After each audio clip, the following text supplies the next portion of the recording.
phase in NATO's military policy now has visible effects, even if it's far too early to judge the outcomes in Serbia, in Kosovo, and also around the world. Well, we're going to discuss the legitimacy or otherwise of NATO's actions in a moment or two, but before that, Tony Lloyd, the Foreign Office Minister, joins us from Westminster. Tony Lloyd, this seems to be pretty red-all not only NATO declaring war effectively on a country in Europe, and chaos on a regional and global level. If we do not put an end to this very dangerous trend, then the virus unilateral evil approaches areas of international relations, in addition to questions of peace and security. Given the fact that NATO has decided to choose the use of force in Kosovo, that gives rise to a very serious question about the sincerity of the repeated assurances given that that alliance was not claiming to play the role of world gendarme and was prepared to cooperate in the interests of common European security. We will draw appropriate conclusions in our relations with our contacts with the organization, given the specific turn of events that has taken place. NATO's decision to use military force is particularly unacceptable from any point of view, when the potential of political diplomatic methods has certainly not been exhausted with regard to a settlement in Kosovo. Now, the complicated, enormous amount of work done by the international community has been dealt a very strong, very serious, and probably an irreparable blow. The Russian Federation vehemently demands the immediate cessation of this illegal military action against the FRY. We reserve the right to raise the question in the Security Council regarding the adoption by the Council, in accordance with the UN Charter, of adequate measures in this situation which has emerged as a result of the illegal actions by NATO and which poses a clear threat to international peace and security. Today, the President of the Russian Federation, President Yeltsin, made the following statement, and I quote, "Russia is profoundly outraged at NATO's military action against sovereign Yugoslavia, which is nothing less than an act of unconcealed aggression. The Security Council alone can take a decision as to which measures, including the use of force, should be taken in order to maintain or restore international peace and security. These decisions with regard to Yugoslavia were not taken by the Security Council of the United Nations. Not only the Charter of the United Nations has been violated, but the basic act on the founding act on mutual relations, cooperation, NATO has been violated. A dangerous precedent has been created for the policy of diktat and force and the entire international... And Tony Benn, and joining us from the United States, Peter Galbraith, former American ambassador to Croatia. Mr. Galbraith, do you accept that this UN resolution doesn't appear to allow this NATO action to take place?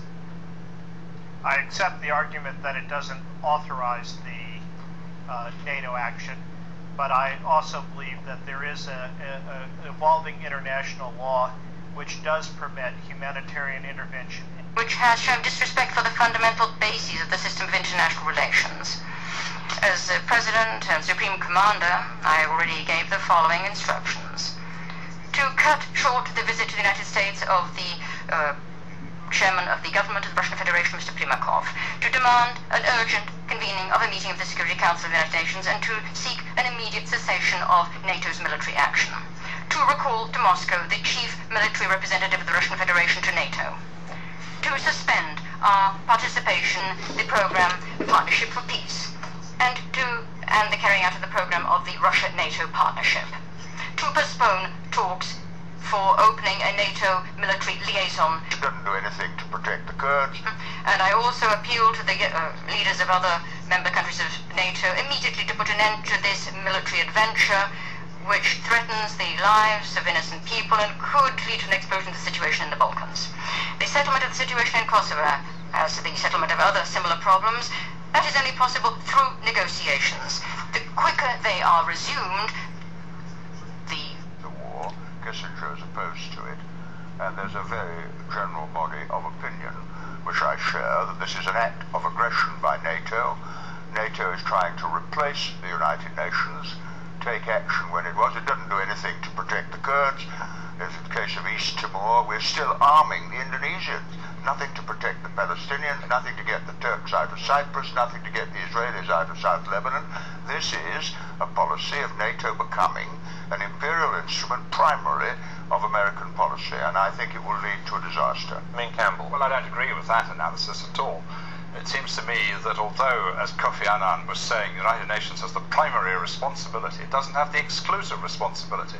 And the resolutions 1198, 1199, and I think resolution 1205 make it clear that the Milosevic government was called upon to desist from the brutality which it had previously been displaying, to turn over people who were war criminals. Remember, Ms. Milosevic turned away the prosecutor from the War Crimes Tribunal when she tried to enter Kosovo. So there's no doubt whatsoever that the Milosevic regime is in flagrant breach of all the principles and canons of humanitarian behaviour. That justifies intervention, whether you have the United Nations Security Council resolution explicitly authorising it or not. Yes, Mr. Page, you'd be a rather better legal leg to stand on, wouldn't you, if you had respected international law in other areas? Well, first of all, I completely share my view with Mr. Ben. I think that it is absolute violation of all principles of international law, especially the UN Charter, which is actually authorizing only Security Council to deal the questions of the use of force against the sovereign countries. And why are you shaking your head? Well, I'm saying that's what the Charter says, but their argument is that the Charter is the only basis of international law. That is not so. International law existed before the United Nations and before its Charter. And it is quite legitimate, in my judgment, to intervene in order to protect a humanitarian catastrophe. That is what it's taking. Look at the shots we saw of the people carrying their children in their arms across the border into Macedonia. It's quite tragic. NATO is committed to the Charter of the United Nations. It says, if you read the NATO Constitution, it is committed to the UN and the... So don't say NATO is exempt from it. And of course the situation is made much worse. The monitors were withdrawn because we were going to bomb. Because the monitors have been withdrawn, you can't protect the Kosovars. The Serb army has gone into Kosovo because it's expecting to be invaded from anywhere. And I tell you this, if the Russians send weapons, which they may do, are you going to shoot down Russian planes? Are you going to shoot down ships or attack ships where Russian volunteers, which the Duma in Moscow suggested, decides to send them to help them? Nobody's fault. This is just absolutely, it's a knee-jerk reaction to look good. Well, it's certainly can't be a knee-jerk reaction because it's taken the best part of 12 months to get here. In combat, what do you make of that? well, let's be honest, there aren't that many. News in Sky's News at 10. We understand that all the American B-50 statement tonight in the House of Commons. Our Europeans cannot contemplate on our own. If they continue to use excessive force in Kosovo, they will pay a very high price indeed. John Prescott, the Deputy Prime Minister, speaking in the Commons a short time ago. You're watching BBC News 24.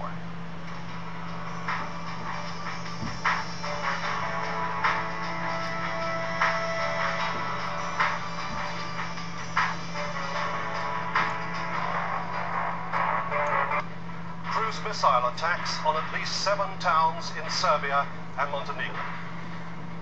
Aircraft from 8 nations, including Britain, are involved. Belgrade claims civilian casualties in missile raids. And Pinochet stays, but for how long?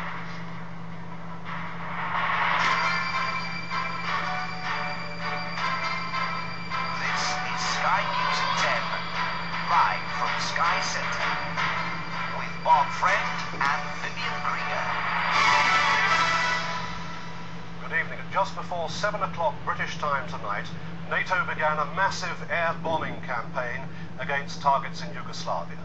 B-52 bombers joined NATO planes from Italy for the first wave of bombing. Missiles were also launched from ships in the Adriatic. Amongst the places hit were the Montenegrin capital Podgorica, Kosovar capital Pristina, and the capital of Yugoslavia, Belgrade, and Novi Sad in the north of the Republic. NATO confirmed tonight that 1 plane had been shot down over northern Kosovo. We have extensive coverage from our team of correspondents